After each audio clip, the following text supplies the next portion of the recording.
Boss Ayo, humingi ako ng tulong sa inyo. Naririnig nyo naman yata eh. Di naman yata kayo mga bingi. Ito lang ang gusto ko, ipagamot nyo lang ang kamay ko para makapagtrabaho ko. Ako po yung nagtatrabaho sa inyo para mabuhay yung anak ko at pamilya ko. Ngayon po, inanghingi ako ng tulong. Sana po tulungan nyo ako. Maawa naman kayo. Andito po sa ating studio ngayon live si Mr. Arnel Rex De Liera. Isa po siyang delivery boy. Magandang umaga sa iyo, Sir Arnel. So, kayo ho ay nagdi-deliver? Opo. Okay. Tapos na-aksidente kayo? Opo. Alright. So, meaning sa oras ng trabaho? Opo.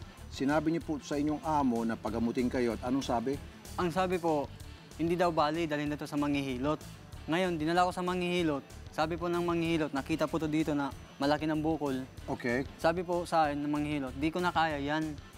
Dalhin nila sa OPD sa kuanyan sa Orthopedic. Opo, sa OPD po, orthopedic. Okay. Sabi po, bumalik po kami sa bodega. Sinabi po ng amo ko yung babae, hindi bali yan. Kami nga nakukuha nga namin yung mga bali, kunti daw sa kanila, pinapahilot nila, nakukuha din mga bali-bali. Saan sinabi mo, baliin ko kayo yung bali mong paa? Yun nga po, nagalit So, na po sa pinipilit akin. nilang, ipahilot na lang. po. Ayaw nilang dalhin ka sa ospital. Ayaw po. Mismo manghilot na nga, gumibap na sa inyo. Sumisabi po ng manghilot, di ko kaya yan, baka mamatay ka dito, ako pang Okay, makulong. sino nagpagamot yun sa kamay nyo ngayon? Ako lang, sabi ko, pupunta ako sa ospital para ipakita sa x-ray sa inyo na bali talaga to. Correct. Binigay po ng 1,000, nagalit pa po sa akin. 1,000 lang? Opo, sinabi po sa akin, bahala ka na, wala kami pakialam sa'yo, ikaw na bahala dyan.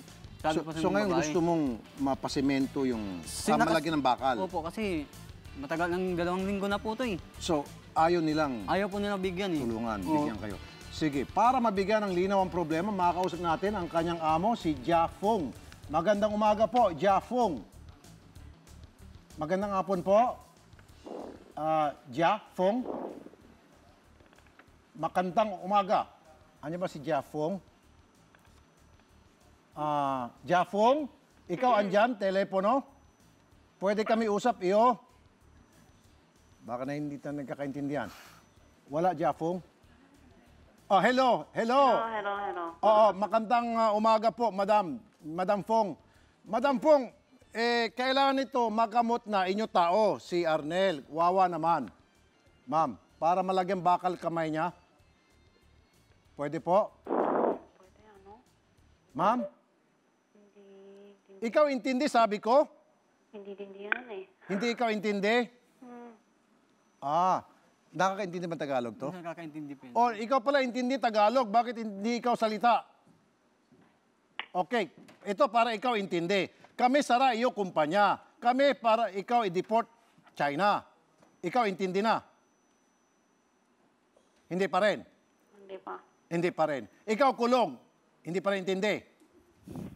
Hindi pa rin. Ikaw layas na lang. Okay, intindi pa rin? Hindi na? Ayun, naintindihan na niya nung sinabi ko layas. Sige, ikaw layas na, okay? Okay. Para mabigyan ng aksyon talaga ang problema, makakausap natin si Ginang Jesen at Sesen Tumada, Assistant Chief ng Business Permit and Licensing Office ng Manila City Hall. Magandang tanghali umaga po, Madam. Magandang tanghali din po, sir. Po. Ma'am, na-check na po namin na wala po itong permit sa inyo Opo. sa BPLO. At Okay. verified po sa database. Very good. Pwede po ba na, ma'am, bukas, well, BNS pa lang ngayon, mamaya po, pasara po natin itong kumpanya na illegal. Illegal alien na nga po, tapos illegal pa na hindi na po nagbabayad para sa permit at nangapi pa po ng kababayan natin, itong Chinese. Sige. Ano po, ibigay po namin sa inspection division namin para ma-action na. Sige po.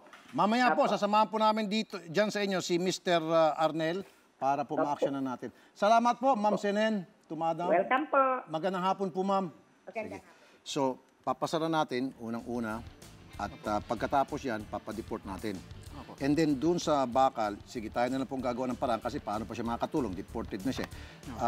Punta tayo sa PGH para mapasemente ng libre.